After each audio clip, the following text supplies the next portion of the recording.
জীবন চলার পথে অতিরিক্ত টেনশন বা দুশ্চিন্তা আসাটা খুব স্বাভাবিক।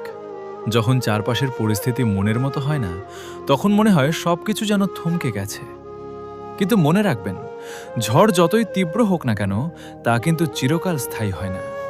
যখনই অতিরিক্ত টেনশন আপনাকে গ্রাস করতে চাইবে, তখন নিজেকে চাঙ্গা রাখতে এবং পরিস্থিতি সামাল দিতে এই কথাগুলো মনে রাখবেন। ১, বুক ভরে শ্বাস নিন এবং বর্তমান মুহূর্তে ফিরে আসুন। টেনশন মূলত জন্ম নেয় অতীত বা ভবিষ্যতের কোনো চিন্তা থেকে।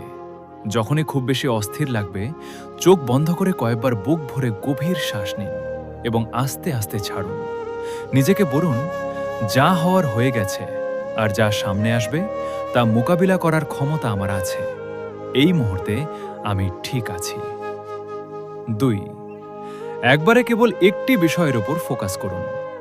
যখন আমরা একসাথে অনেক কিছু নিয়ে ভাবি, তখন টেনশন বাড়ে। পাহাড়সম সমস্যাকে ছোট ছোট টুকরোয় ভাগ করে নিন। আজ বা এই মুহূর্তে আপনি কোনো ছোট কাজটি করতে পারেন, কেবল সেটুকু করুন। বাকিটা সময়ের ওপর ছেড়ে দিন। ৩, নিয়ন্ত্রণহীন বিষয় নিয়ে ভাবা বন্ধ করুন। পৃথিবীর সবকিছু আপনার নিয়ন্ত্রণে থাকবে না। আবহাওয়া, অন্যের আচরণ বা ভবিষ্যতের ফলাফল, এগুলো আপনি একা বদলে দিতে পারবেন না। তাই যে জিনিসটা আপনার নিয়ন্ত্রণে নেই, তা নিয়ে ভেবে নিজের বর্তমানকে নষ্ট করবেন না। আপনার নিয়ন্ত্রণ শুধু আপনার চেষ্টা এবং ধৈর্যের ওপর। ৪, আপনি এর আগেও কঠিন সময় পার করে এসেছেন।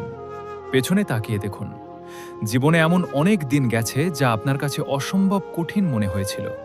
আপনি ভেবেছিলেন হয়তো আর পারবেন না, কিন্তু আজ আপনি সেই কঠিন দিনগুলো পার করে এখানে দাঁড়িয়ে আছেন। আপনি একজন লড়াকু মানুষ, যে অতীত আপনাকে হারাতে পারেনি। সেই অতীত থেকে শিক্ষা নিয়ে আপনি বর্তমানকেও জয় করতে পারবেন। ৫, সবকিছুর মাঝেও একটু বিরতি নিন। নিজেকে ২৪ ঘন্টা দুশ্চিন্তার ঘেরাটোকে বন্দি রাখবেন না। একটু হেঁটে আসুন, খোলা বাতাসে যান, প্রিয় কোনো মানুষের সাথে কথা বলুন কিংবা পছন্দের কোনো কাজ করুন।